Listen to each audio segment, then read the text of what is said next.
ফোনে Microsoft Excel বা Microsoft word এগুলো আলাদা আলাদাভাবে ইউজ করা যায়।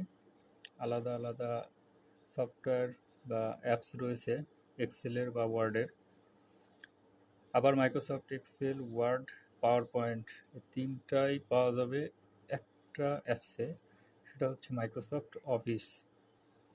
মাইক্রোসফট অফিসের যে অ্যাপসটি রয়েছে মাইক্রোসফট কর্পোরেশনের, সেখানে তিনটা এক্সেল, ওয়ার্ড এবং পাওয়ার পয়েন্ট তিনটাই পাওয়া যাবে।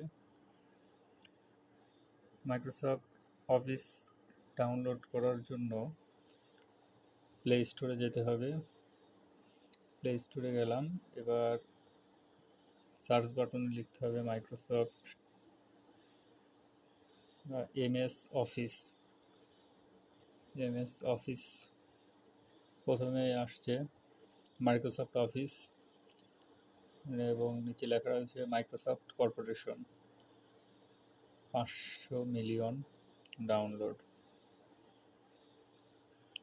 এটা হচ্ছে মাইক্রোসফট অফিস, মাইক্রোসফট কর্পোরেশনের apps.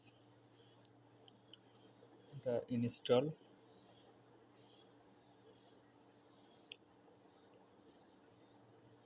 Excel, Word, PowerPoint এগুলো যদি আলাদা আলাদা করে অ্যাপস ডাউনলোড দিই তাহলে জায়গা অনেক বেশি লাগে, কারণ একটাতে 60 MB বা তারও বেশি থাকে। আচ্ছা, এবার আমি ওপেন করলাম।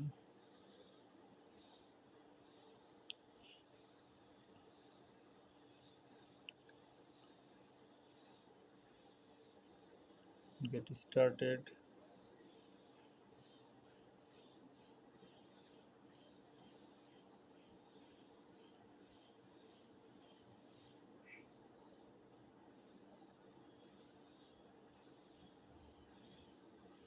সাইন ইন, এখানে সাইন ইন করতে হবে, ইমেল অ্যাড্রেসটি দিতে হবে।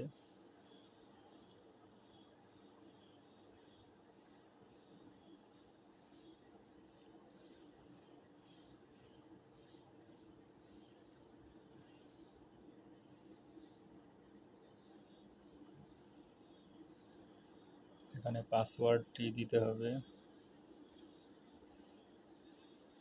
এখানে আমার পাসওয়ার্ডটি দিয়ে দিলাম। এবার সাইন ইন।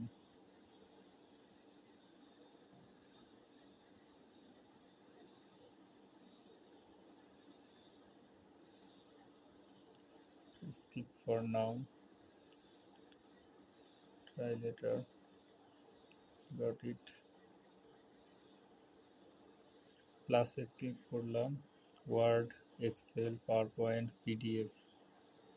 আমি ওয়ার্ডে ক্লিক করি। এরপরে আছে ব্ল্যাঙ্ক ডকুমেন্ট। অফিসের ব্ল্যাঙ্ক ডকুমেন্ট চলে আসলো।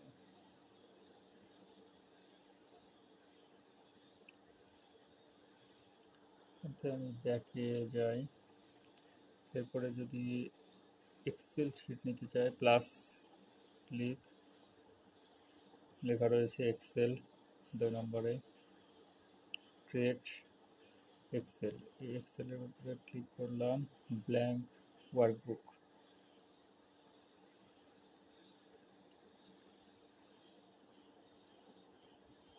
ওয়ার্কবুক চলে এসেছে। এক্সেল ব্যাকে যাই, মোড়ে আছে media, PDF, Word, share, Excel, PowerPoint. এখান থেকে পাওয়ার পয়েন্ট পাওয়া যাবে, নোট। এটাই ছিল মাইক্রোসফট অফিস, যেটার ভিতরে একের ভিতরে সবগুলো রয়েছে, Word, Excel, PowerPoint. Microsoft Office Microsoft কর্পোরেশনের অ্যাপস।